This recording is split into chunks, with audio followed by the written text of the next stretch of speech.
Today we're going to talk about communism. Let's start off with a definition.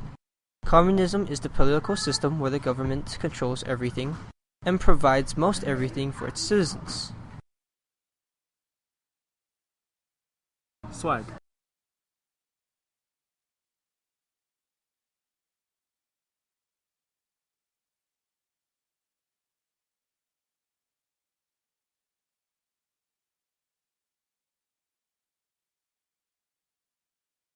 There are no social classes and no one has supreme control. Everyone works for the government.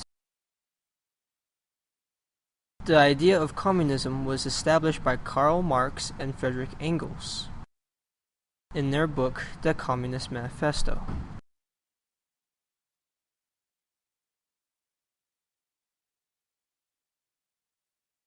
It explains the existence of proletariat and bourgeoisie classes.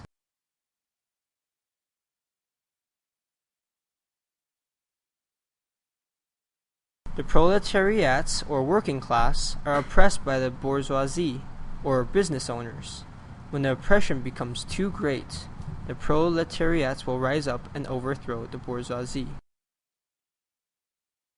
This idea didn't become popular until 1917, when the Russian Revolution turned Russia into a communist state.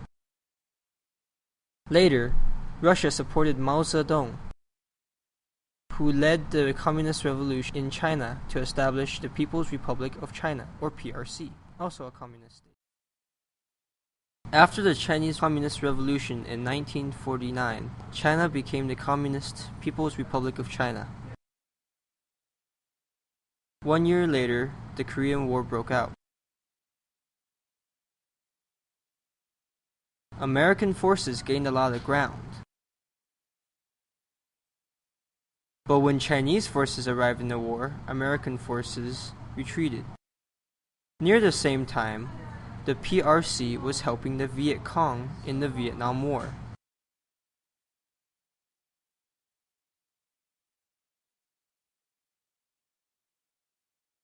In 1986, the PRC and the USSR had a falling out when differing ideas of executing communism arose.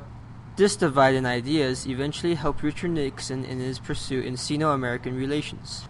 After World War II, communism seemed to spread rapidly, and Americans saw that as a threat.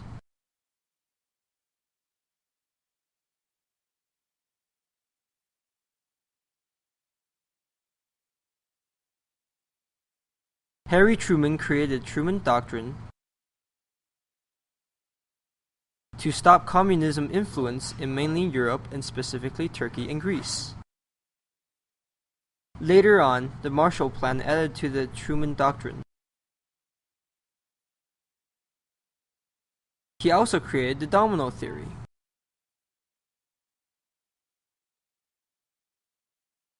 It was the idea that if one country fell to communism, the surrounding countries would also fall to communism.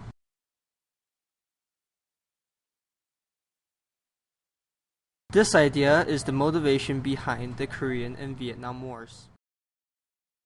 Russia was an autocracy until 1917, when lower-class discontent over World War I boiled over into a revolution.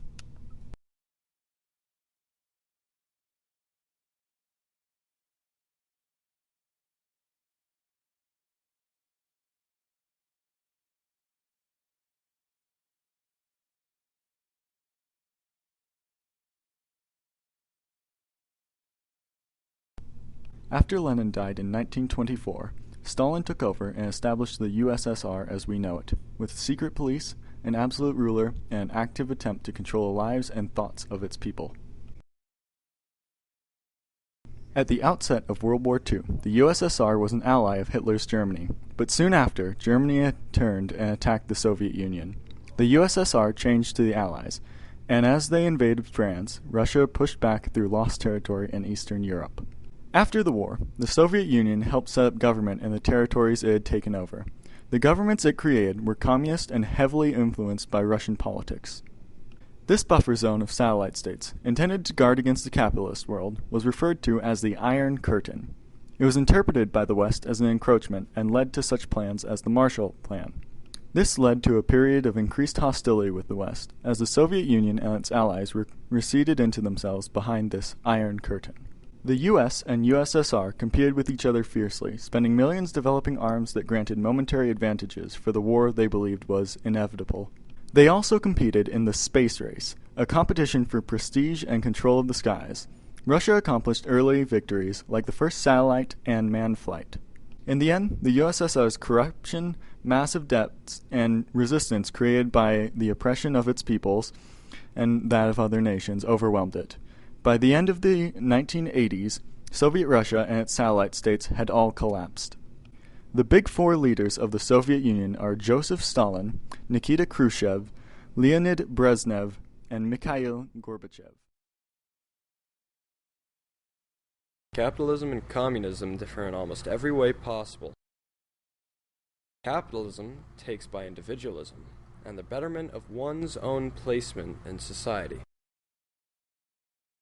whilst communism is a single power deciding over important decisions, making the other equally wealthy, equally important people contribute to the community. Capitalism makes you pay for your own health care.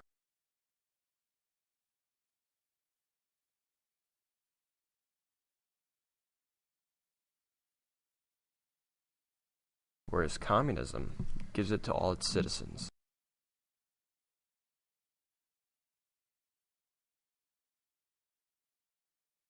However, capitalism allows you the freedoms of privately owned land and businesses.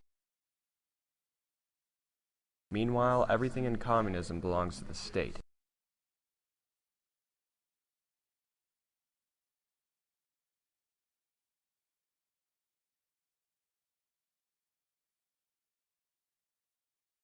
Lastly, communism is in charge of media activity, so nothing that may hurt the system could get out on a vast scale.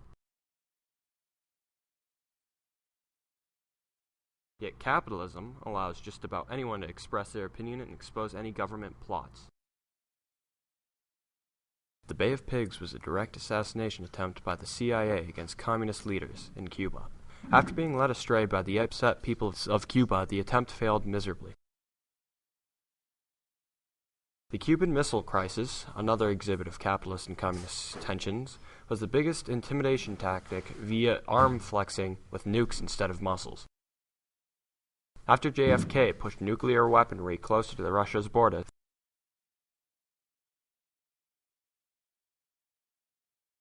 the Soviets retaliated by moving nuclear weapons into Cuba.